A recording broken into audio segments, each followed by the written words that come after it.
Secretary Eugene Scalia. Thank you, Eugene. Health and Human Services Secretary Alex Azar. Thank you, Alex. Transportation Secretary Elaine Chao. Thank you, Elaine. We had a great day in Georgia yesterday, cutting regulations like nobody's ever seen before. EPA Administrator Andrew Wheeler. Thank you, Andrew. Thank you very much. OMB Acting Director Russ Vogt. Thank you, Russ. And Small Business Administrator, I love her name, Jovita Carranza. Jovita, thank you. Thank you.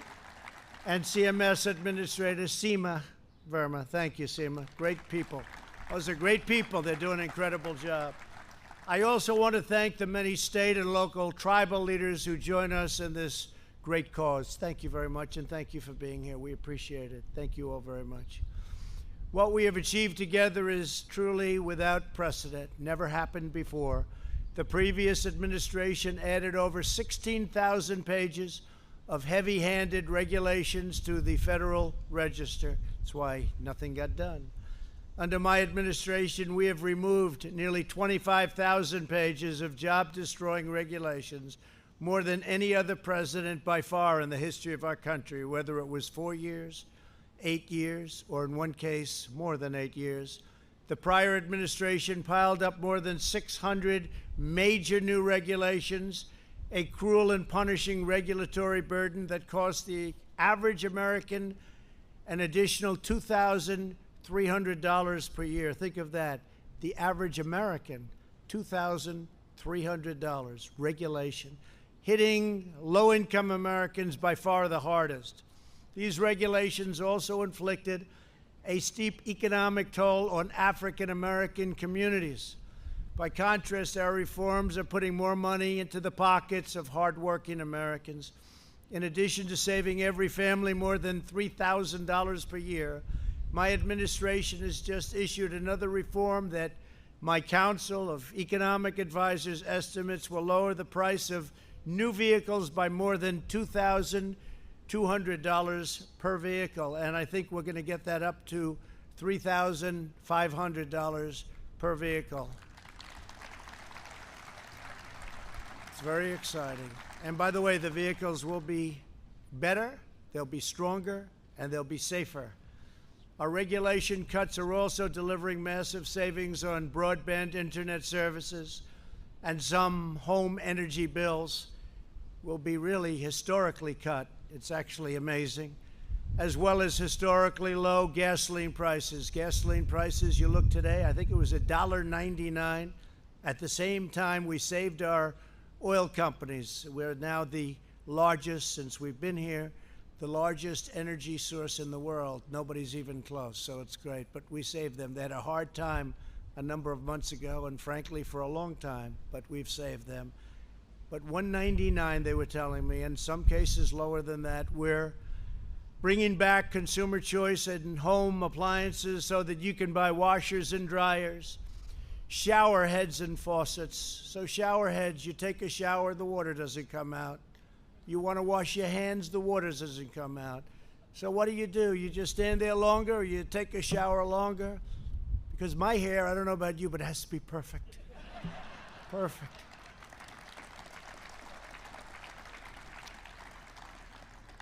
Dishwashers, you didn't have any water, so the people that do the dishes, you press it and it goes again, and you do it again and again.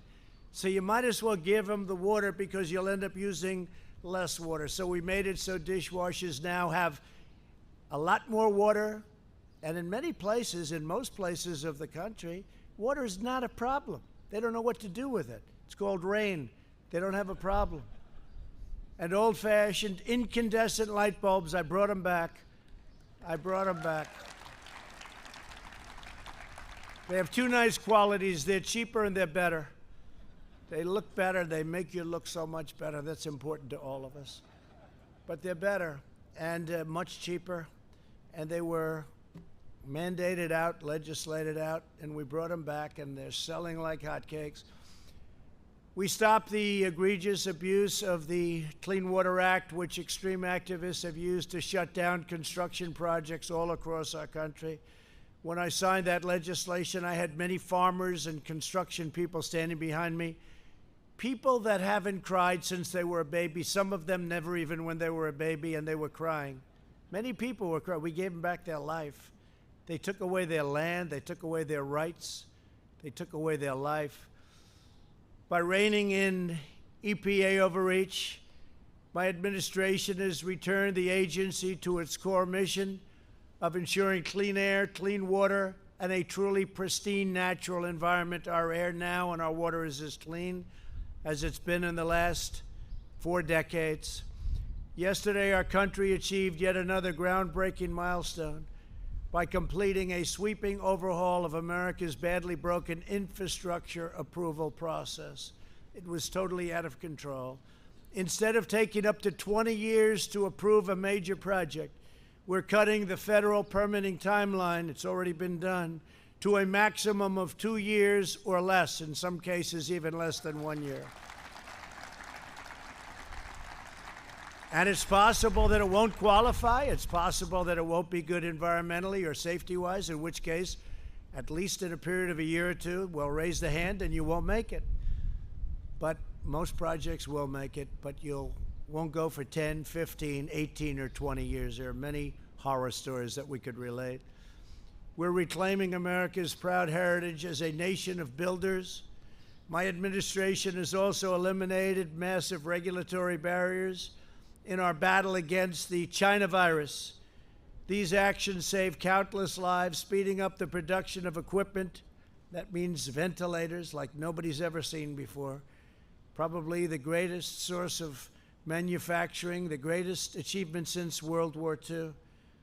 We're now making ventilators for countries all over the world.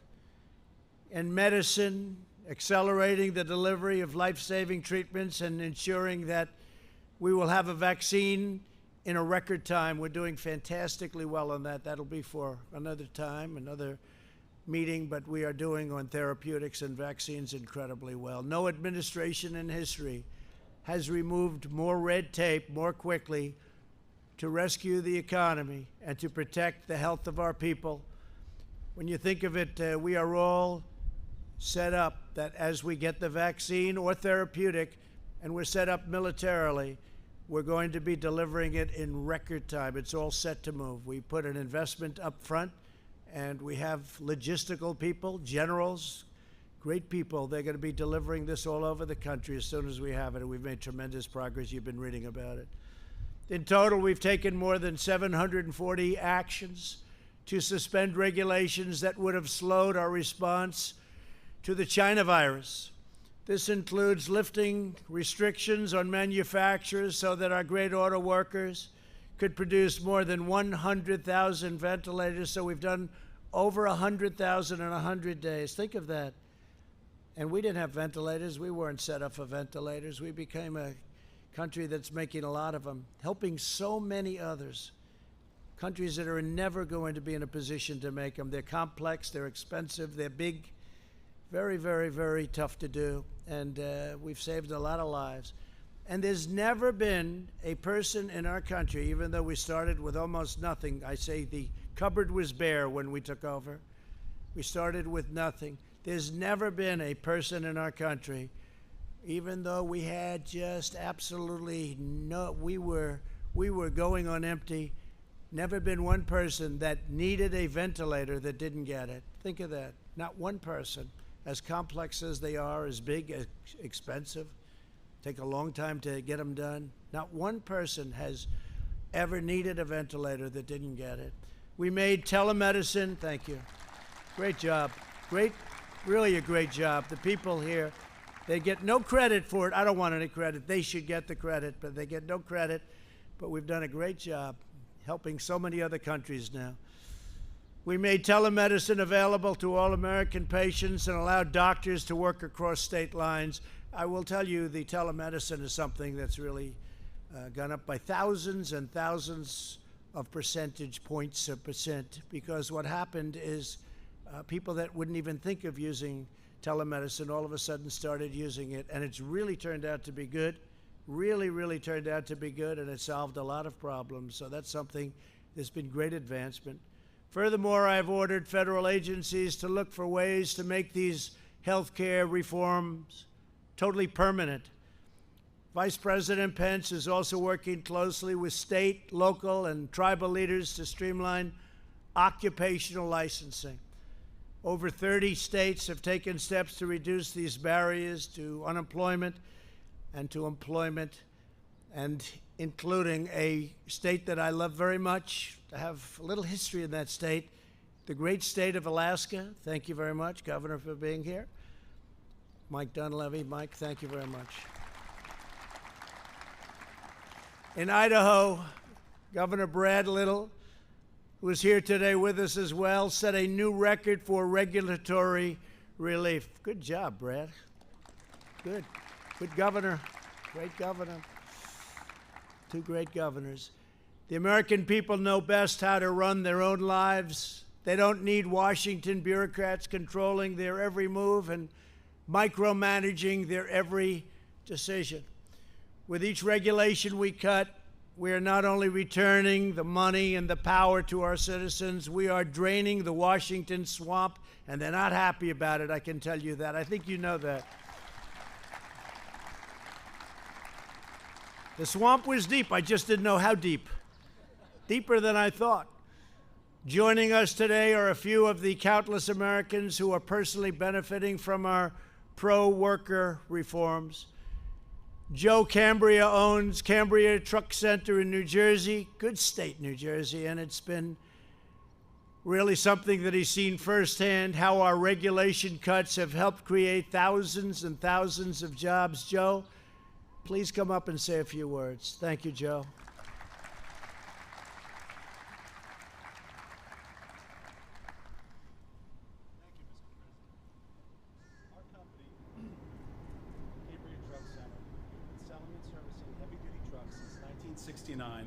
When my grandfather, uncle, and father started the business.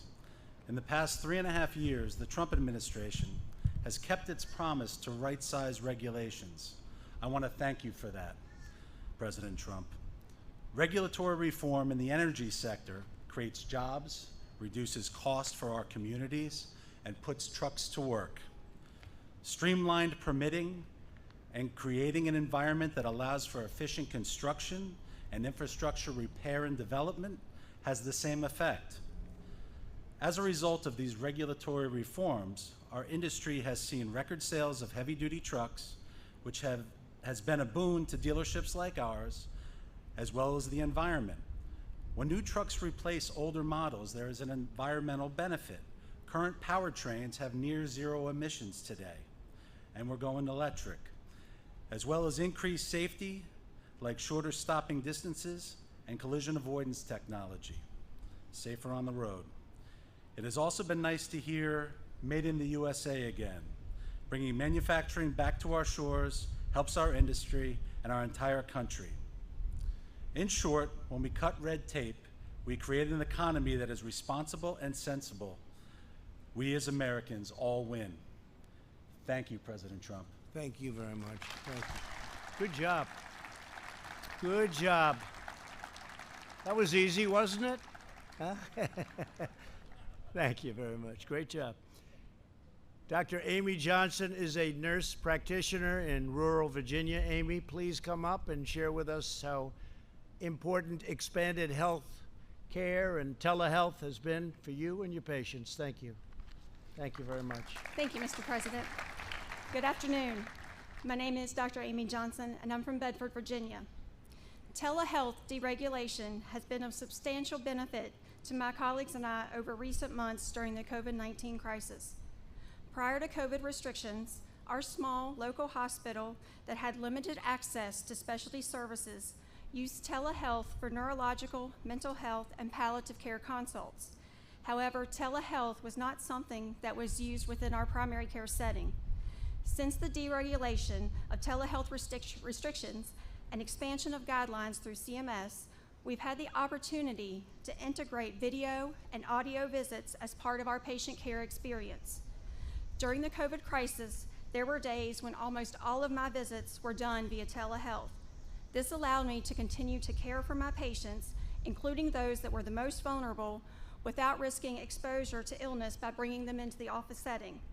Since we've gone back to a more traditional model, we've continued to offer telehealth visits, which are a valuable option for home health and hospice patients, patients with limited mobility, and patients that remain at high risk.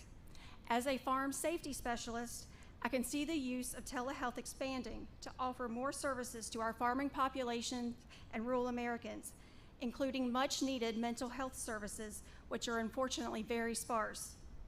In addition, access to primary care and to specialty services can be improved in medically underserved areas with deregulation and the use of telehealth services by healthcare providers, increasing the use of preventative healthcare modalities, allowing for more intensive management of patients with chronic diseases, and decreasing healthcare disparities. Thank you, Mr. President. Thank you very much. Great job. Thank you. So that's been a great help to you. Telehealth. It's been an incredible thing. Great job. Thank you very much. Jim Chilton is a rancher from Arizona who was crushed by the Obama-Biden administration's ridiculous Waters of the United States rule. It's been a catastrophic rule, but it's gone now, which gave bureaucrats power to regulate every puddle on private land as though it were a lake. Jim, please come up and tell us of your experience, which I know wasn't a good one, but it's a good one now. Please.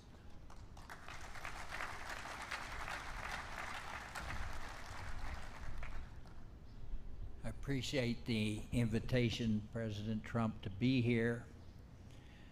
And I appreciate the opportunity to thank you for the deregulation in every area, including the waters of the United States, cutting the red tape, setting us free as private property owners. Thank you. Our ranch has approximately 100 dry washes flowing across it.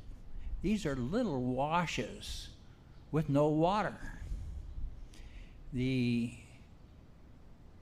Corps of Engineers and the Environmental Protection Agency, who wrote the Obama 2015 regulations, ruled that any dry wash that had more than 12 inches of sand in the bottom became a water of the United States.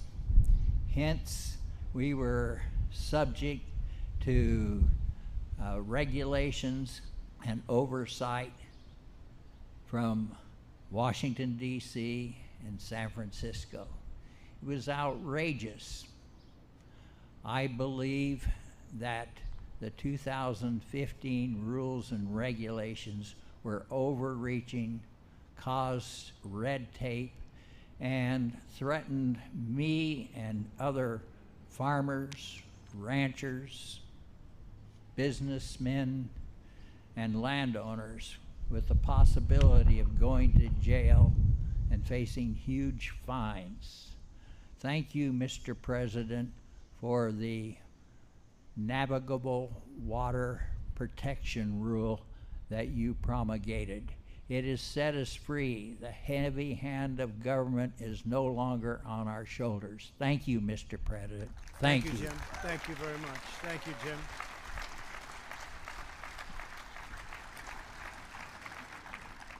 That was my honor, Jim, and thank you very much. It's terrible. It was that you had to suffer so long. They took your property away from you.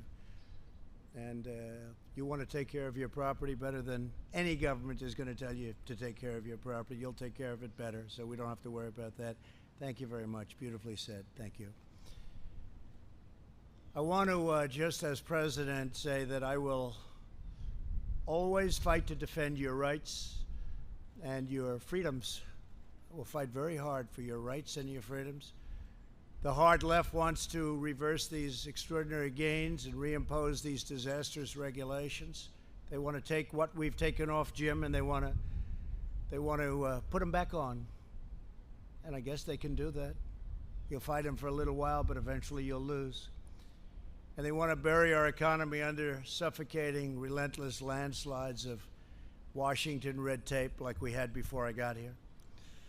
We must never return to the days of soul-crushing regulation that ravaged our cities, devastated our workers, drained our vitality and right out of our people, and thoroughly crippled our nation's prized competitive edge. It's what we have. We have great, great people, the greatest people in the world. Our entire economy and our very way of life are threatened by Biden's plans to transform our nation and subjugate our communities through the blunt force instrument of federal regulation at a level that you haven't even seen yet. You think that was bad? You haven't even seen it yet. They want to go many times what they put you under in the past. Under the unity platform Joe Biden published with socialist Bernie Sanders, they are proposing, and this is all in writing, it's done, they agreed. They are proposing to re-enter the job-killing, unfair Paris Climate Accord, which will cost our country trillions of dollars, trillions and trillions of dollars, and put us in a very, very bad competitive position relative to the world. Not surprising to you, China will be greatly advanced under this ridiculous agreement. So will Russia, so will many other countries.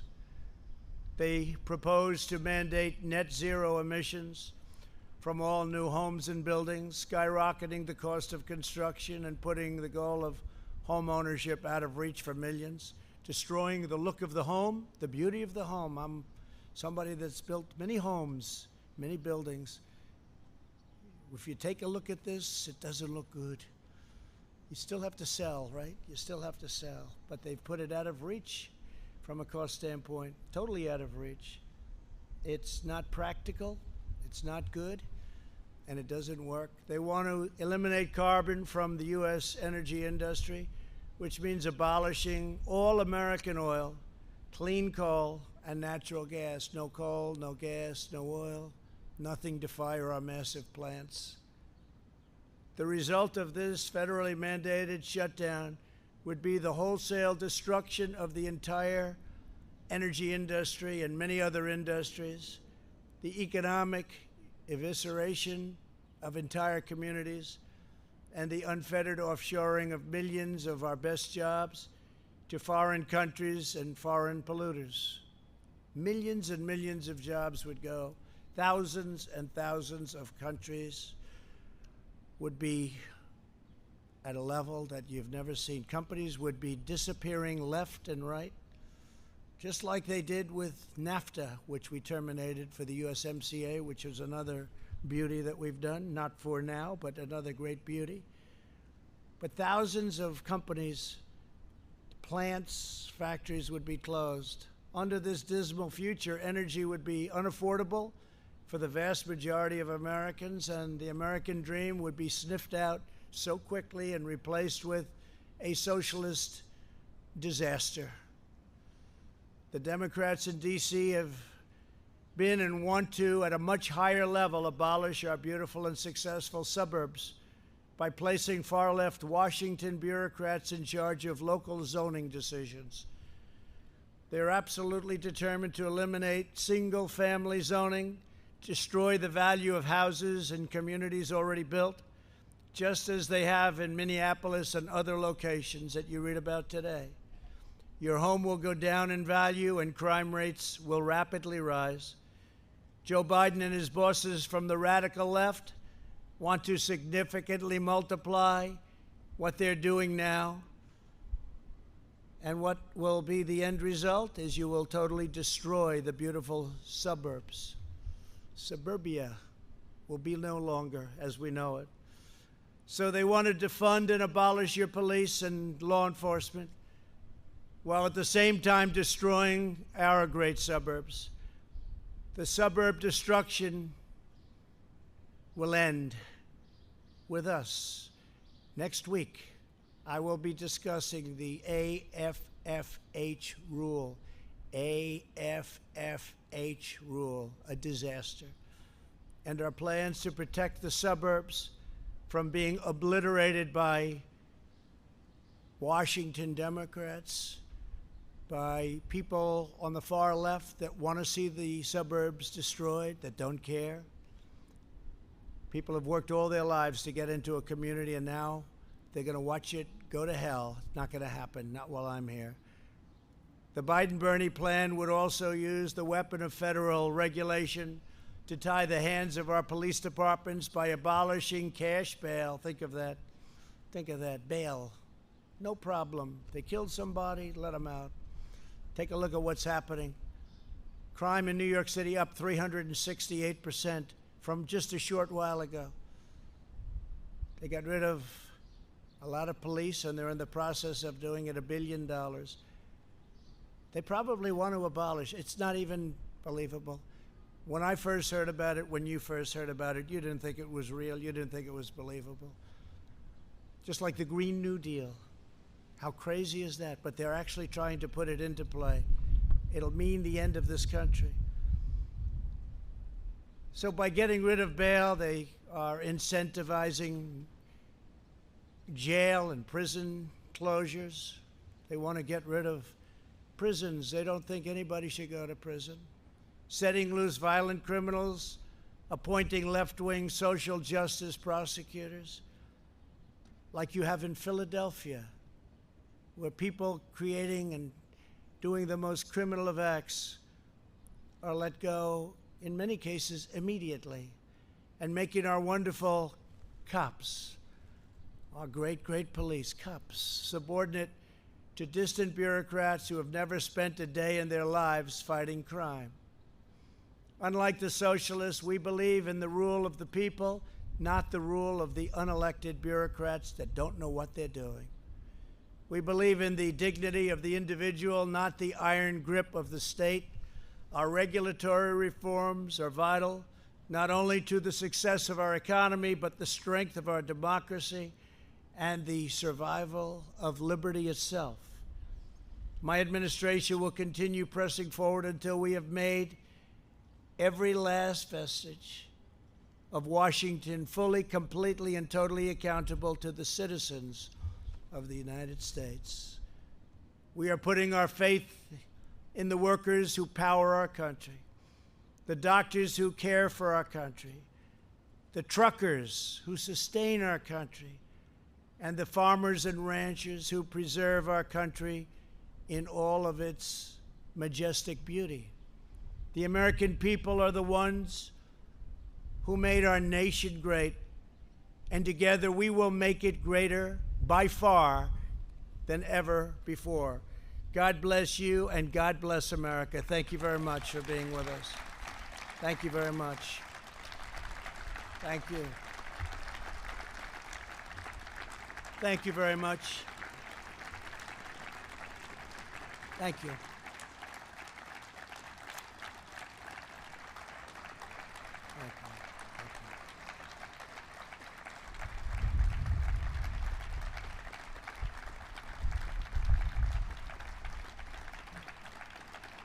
Thank you very much. Thank you.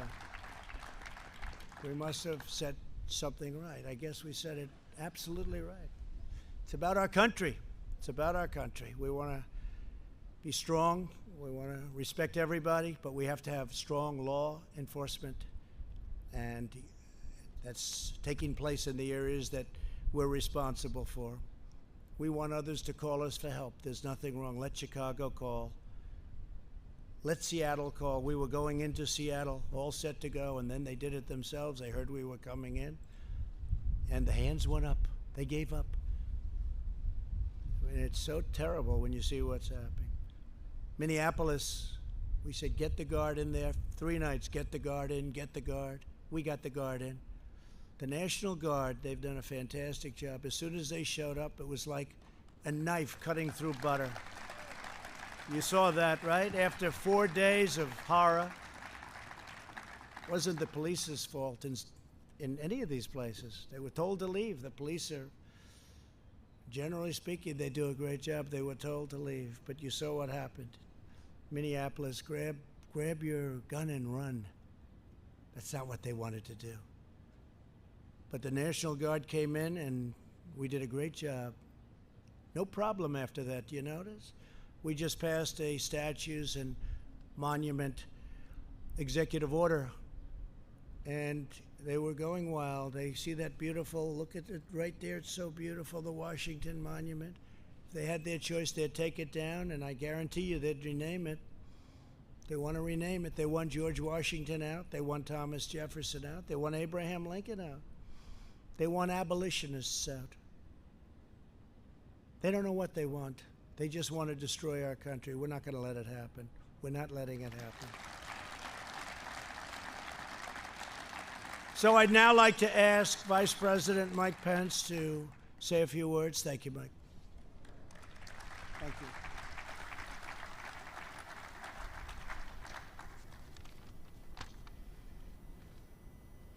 Thank you, Mr. President. It's a privilege to be with you today. Thank you for bringing together all these great, hardworking Americans, to be able to hear their stories, to be able to reflect on the fact that before the coronavirus hit our country, thanks to your leadership, we built the strongest economy in the history of the world.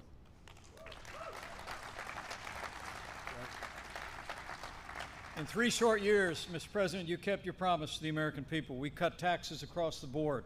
You fought for free and fair trade. You unleashed American energy.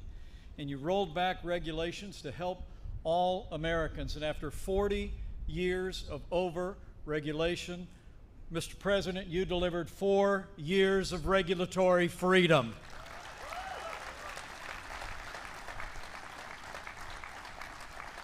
And in our first 3 years, the results were extraordinary.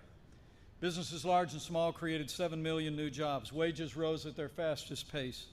In more than 10 years, 2 million Americans were lifted out of poverty, 7 million Americans lifted off of food stamps, and the highest median income in the history of our country.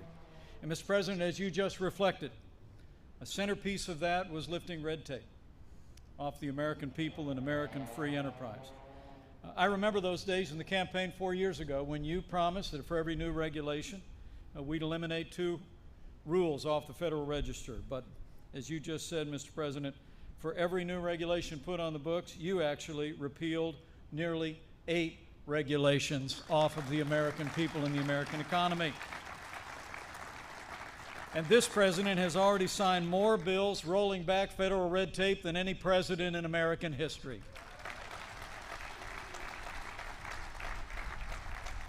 They tell us that we've saved $220 billion in our economy, and as you said, more than $3,100 for every American household.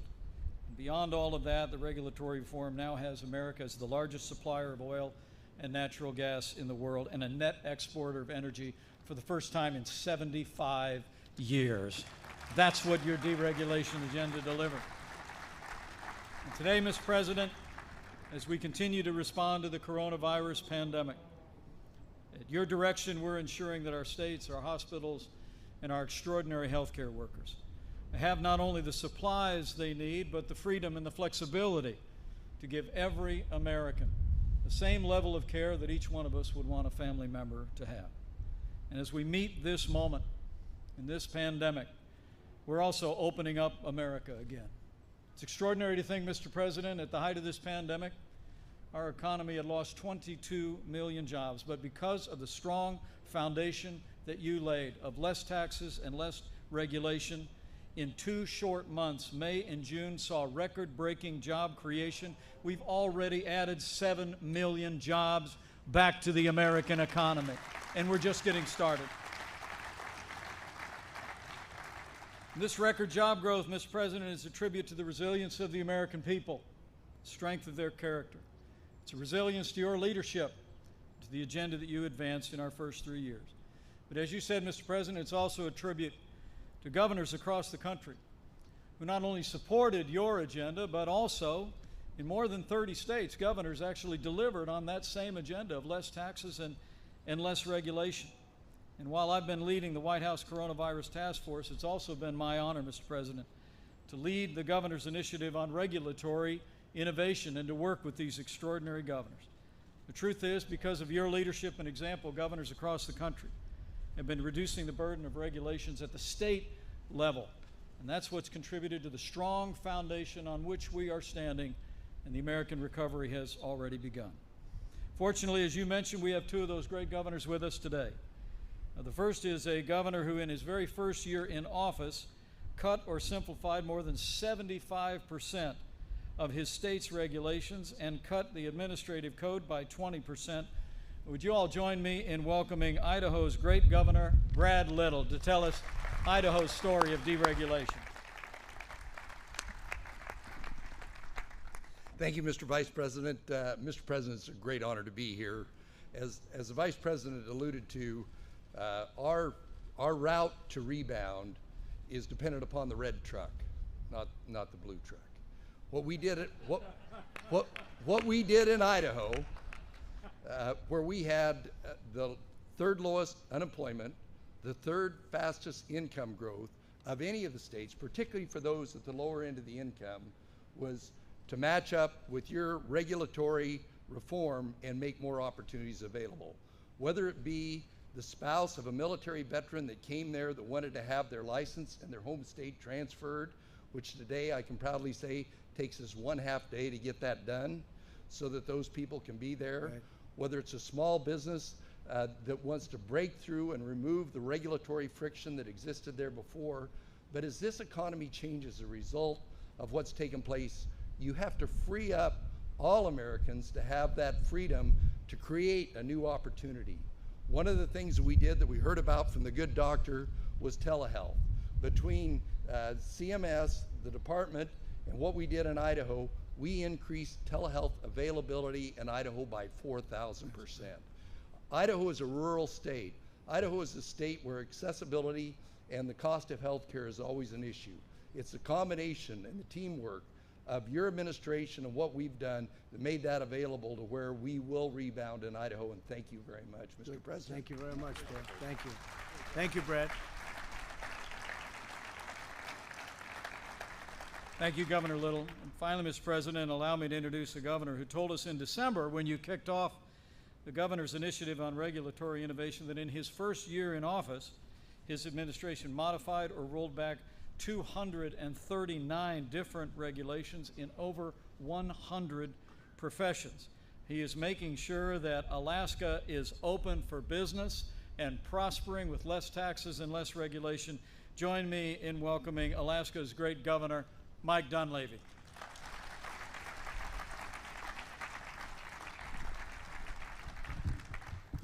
Thank you, Mr. Vice President, and thank you, Mr. President, for having us here today. What you've done here for us, for governors, and the people of this great country, and Alaska, we are part of the great country, by the way, Mr. President. You know that. You are. The President has been up in our state. We've met at least 8 times, and when he stops over in Anchorage, Alaska, on his trips, he always wants to meet, and the first thing he says is, can we meet the troops, and what do you need in the state of Alaska? This is a small state population-wise, way up north, but this President sees the importance of that state and its people. This is really about hope, Mr. President, restoring hope and opportunity. And this is what you've done. This is really about the art of the possibility. As a previous Governor Little said, this is what you've done is historic, and it's going to continue to be historic. In Alaska, for example, we have communities that are 500, 600 miles off the road system.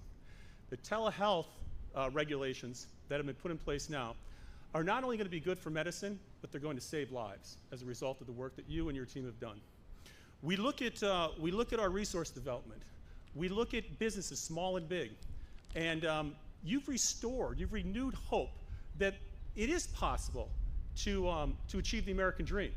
These regulations over the past 40 years have really, in many respects, killed the American dream. As you said, strangled the American dream. And in the end, really what this comes down to is how does it impact the individual American, the individual Alaskan in my case. And I want to tell you, what you've done is when the landowner goes and decides that they want to do a little landscaping on their property, do they have to look over their shoulder and wonder if big government is watching them? Can they do what they need to do on their private property? You've restored the hope that they can realize the American dream. And this goes for our corporations. This goes for our entities, our nonprofit entities. This goes for our native corporations in Alaska. What you've done is restore hope and opportunity. And we're looking forward to more years of this opportunity, Mr. President. So thank you very much. Thank you very much, Mark. Thank you.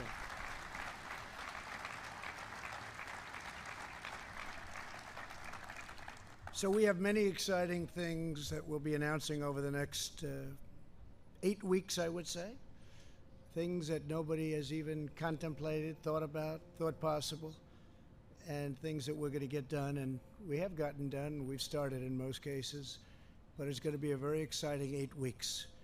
8 weeks, like I think, Mike, we can honestly say nobody's ever going to see 8 weeks like we're going to have, because we really have. We're taking on immigration, taking on education, we're taking on so many aspects of things that people were hopelessly tied up in knots in Congress. They've been working on some of these things for 25, 30 years. Wasn't happening. But you'll see levels of detail, and you'll see levels of thought that a lot of people believed very strongly we didn't have in this country. We're going to get things done. We're going to get things done that they've wanted to see done for a long, long time. So I think we'll start sometime on Tuesday. We'll be discussing our one plan on suburbia, but that's one of many, many different plans. Then we're going into the immigration, the world of immigration, the world of education. We're going into the world of healthcare, very complete healthcare. And we have a lot of very exciting things to discuss. But cutting of regulation has been really something that I felt we could do, and we could do fairly easily. Nothing's easy in this country. We had statutory requirements where we'd do phase 1 and then we'd have to wait 90 days. We'd do phase 2 and we'd have to wait 60 days. We'd do phase 3 and we said, let's do phase 4. Sir, I'm sorry, you have to wait 1 year.